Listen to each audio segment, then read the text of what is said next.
Oh iya Pak. Ya pula. Apa cerita nih? Sehat ya? Sehat lah kan? Wak, aku mau nanya nih. Kalian pernah ke Jakarta pasti ya kan? Nah, anak sekarang siapa yang nggak pernah ke Jakarta?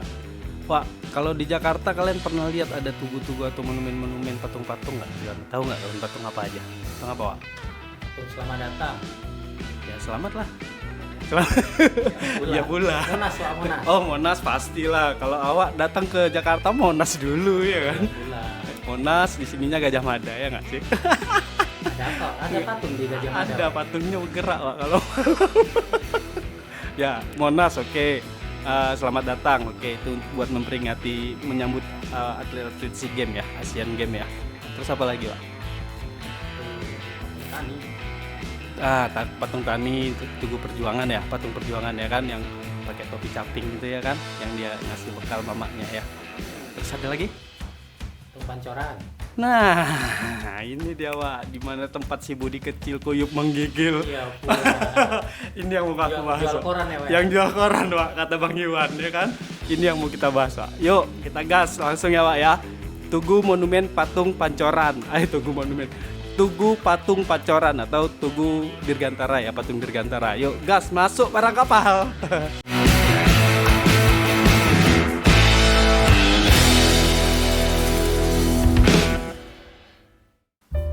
Wak, jadi ceritanya dulu Wak, tokoh proklamasi kita lah, Bapak Insinyur Soekarno ya kan, itu dia minta ke temennya itu Bapak Edi Sunarso namanya Wak.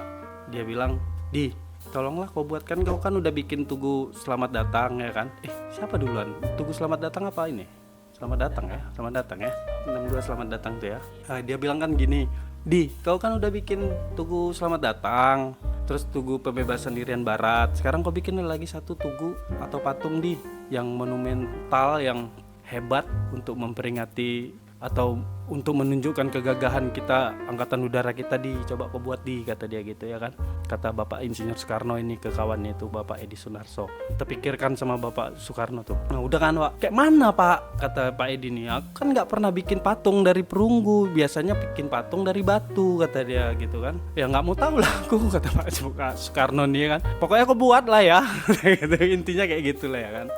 Nah jadi kan bingung lah Pak Edi nih ya kan, minta pendapat sana sini ya kan, kayak mana nih Pak, kayak mana nih Wak, kayak mana nih Kak, kata dia gitu kan, bentuknya kayak mana, kira minta pendapat sama Hugeng ya, Hugeng Kapolri. Oh itu polisi jujur itu? Iya. Oh Kapolri Hugeng. nah minta pendapat dia sama Kapolri yang jujur terkenal itu Wak. Kapolri terkenal jujur. Minta pendapat sama Kapolri yang jujur itu Wak, Kapolri Hugeng itu ya kan, yang kata Gus Dur cuma ada 2 polisi yang jujur di Indonesia ini. Pertama polisi Tider sama polisi Hugeng katanya. Tuh. Ya kan? Akhirnya minta pendapat, akhirnya dikasih pendapat sama Kapolri, bikinlah perempuan. Kata Insinyur Soekarno, janganlah perempuan, nanti lama-lama di atas sana masuk angin dia, kata Insinyur Soekarno gitu sambil bercanda ya kan. Bisa juga bercanda Pak Insinyur Soekarno ya kan. Dia bilang kayak gitu Wak. Nah kira kan ditolak tuh rencananya Kapolri Hugeng ya kan Wak. Nanya lagi nih Pak Edi Sunarso, terus siapa Pak yang mau jadikan model? Nyeletuk lah Pak Karno, ya udah kamu aja lah, kamu aja jadi model, katanya. Jangan aku loh Pak, aku orang elek iki, katanya gitu. Aku orangnya jelek begini masa aku jadi model? Nggak masalah jelek, nggak masalah jelek, nggak apa-apa. Yang penting gagah dan berani. Akhirnya terkonsep lah bentuk yang seperti itu, karena dengan karakter keras, badan berotot, muka keras, menunjuk ke arah utara ya, menunjuk ke arah utara kan, itu kan dibikin lah tahap dibikin tahun 1964 ya kalau nggak salah, 64 itu sampai 1965 ya kan. Nah untuk melakukan pengecoran itu kan Wak, karena dia kan harus dari perunggu ya kan, akhirnya dibantu sama patung artistik dekoratif atas pimpinan I Gardono ya namanya, bukan IR ya, I Gardono. Jadi dibantu sama pimpinan itu, sama keluarga Arca Yogyakarta juga bantu ya kan. Udah jadi kan tuh, berat patung itu kurang lebih 11 ton Wak beratnya, tingginya 11 meter itu patung itu aja ya kan, sambil ini kan. Hah? Ya kan, jangan aku kalian lihat, kalau aku nanti situ masuk angin nanti. Nah tiang penyangganya itu Wak, yang begininya itu 27 meter tingginya, berarti 27 tambah 11 berapa lah tuh tingginya, coba kalian hitung. 38 meter ya kan. Tingginya patung itu dari permukaan tanah ya kan. Di tahun 1965 itu kan lagi gejolak G30 SPKI ya kan, Wak. Sempat terhenti lah jadi pembuatan proyek patung ini ya kan, terhenti. Di tahun 1966 dilanjutin lagi tuh. 1966 udah selesai pergolakan PKI, dilanjutin lagi di bawah pimpinan PT Hutama Karya ya, atas arsitek Insinyur Sutami ya, yang bikin jembatan Semanggi ya kan, Pak. Insinyur Sutami ya kan. Nah itu Insinyur Soekarno, Pak Karno itu. Nah Bapak Soekarno itu mantau, dia datang ke lokasi langsung bikin kelabakan ajudan-ajudan aja ya kan, ngapain coba ya kan, mungkin dia pikir gitu kan, ngeliatin perkembangan pekerjaan patung ini ya kan, udah sampai mana tahapnya, setiap hari datang, nanti seminggu datang sekali, setiap minggu datang lagi, pokoknya dipantau lah, atas pantauan langsung Pak Karno waktu itu. Segitunya dia pengen ada yang dia buat. Nah Wak, dengan catatan ya Wak, itu proyek pembuatan patung itu bukan masuk ke APBN Wak, nggak masuk ke APBN proyek itu. Jadi memang atas dasar keinginan Pak Karno sendiri.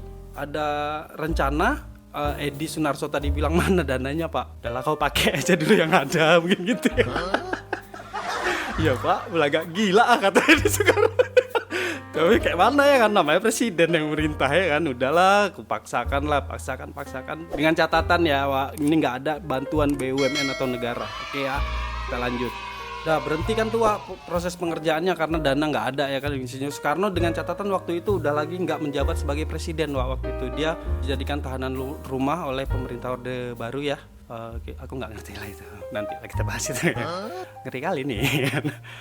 Nah dijadikan tahanan rumah lah kan tuh Wak, Pak Karno di Wisma Yaso ya kan. Tapi di dalam tahanan rumah itu Pak Karno masih memikirkan ini perkembangan pekerjaan proyek patung ini gimana ya, masih kepikiran. Akhirnya dipanggil lah tuh Pak Edi Sunarso tadi tuh ke Wisma Yaso, datang ya kan, Pak Ed, kayak mana ini patung, udah sampai mana?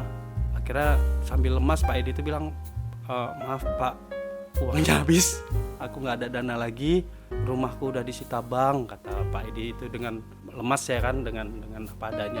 Akhirnya Pak Karno mendengar itu pun merasa gimana gitu ya kan, akhirnya menjual lah mobil Pak Karno satu-satunya, dijual dengan harga 1.750.000 Wak, dikasihkan ke Pak Edi Sunarso. Nih ada duit 1.750.000, lanjutin ya pekerjaannya ya. Akhirnya dilanjutin lah, walaupun sebenarnya ini nggak cukup Wak. Proyek anggaran itu aja, anggaran proyek pembuatan patung itu aja 12 juta nilainya Wak. Itu kalau dikonversi dengan nilai sekarang mungkin 1, atau 12 miliaran ya mungkin ya, atau 1 M atau 5 M nggak mungkin ya kan, masa patung segede itu 1 M, jalan sepeta miliaran lah ya, 12 M lah itu pasti ya kan. Itu anggarannya aja 12 juta waktu itu. Pak Edi Sunarso rumah udah disita bank, duit nggak ada lagi. Akhirnya punya duit 1.750.000 dari Pak Karno, dilanjutin lah proyek tadi Wak. Pak Karno sambil keadaan sakit, seminggu sekali juga tetap datang. Jadi di saat Pak Edi tadi ngerjain pemasangan pundak, dilihat, hati-hati yo. Ya Pak, tenang, pakai pengeras suara lah, nggak mungkin teriak-teriakan presiden itu, kalian macam-macam kalian ya kan? Nggak pakai pengeras suara lah toa ya kan. Hati-hati yo yo Pak, kerjain pasang pundak, kerjain lagi pasang ini, rapi-rapiin lah kan. Nah Wak, tepat di tanggal 21 Juni 1970 Wak, Insinyur Soekarno meninggal ya kan. Tahu lah kalian ya kan, Bapak proklamasi kita meninggal.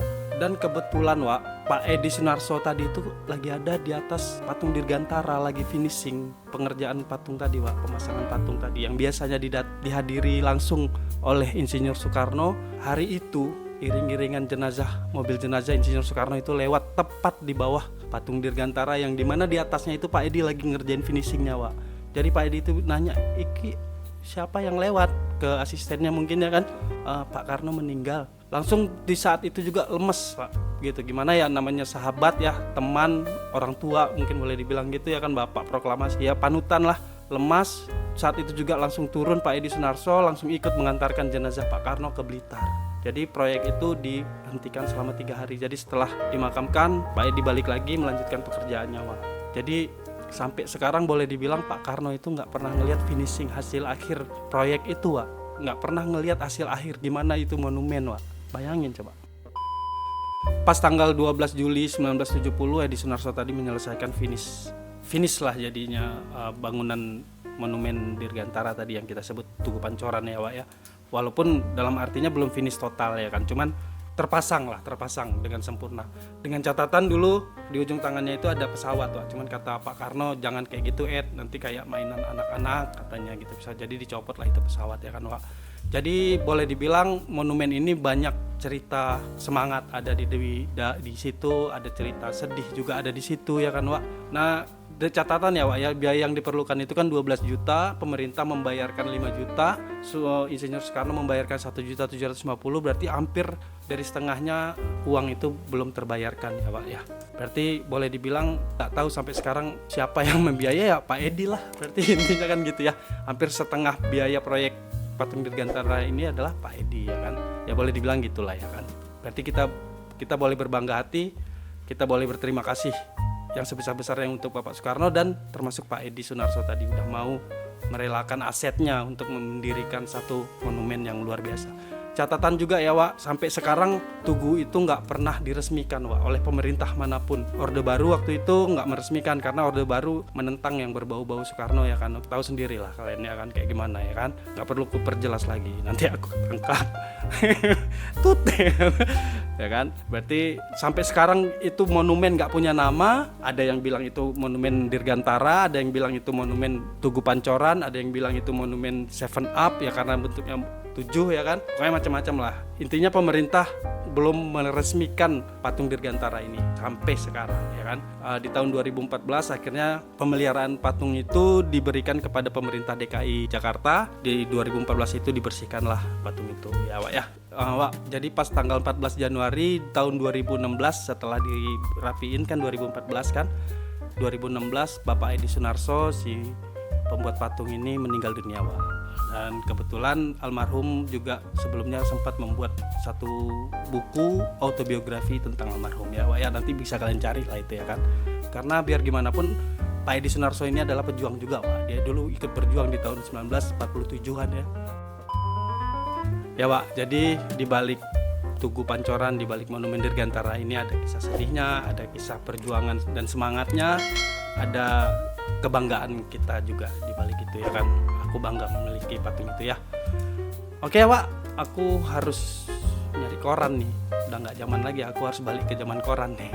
Nyari kemana, Pak? Pancoran, nyari Budi. Ya pula. Oh iya, Wak, ya.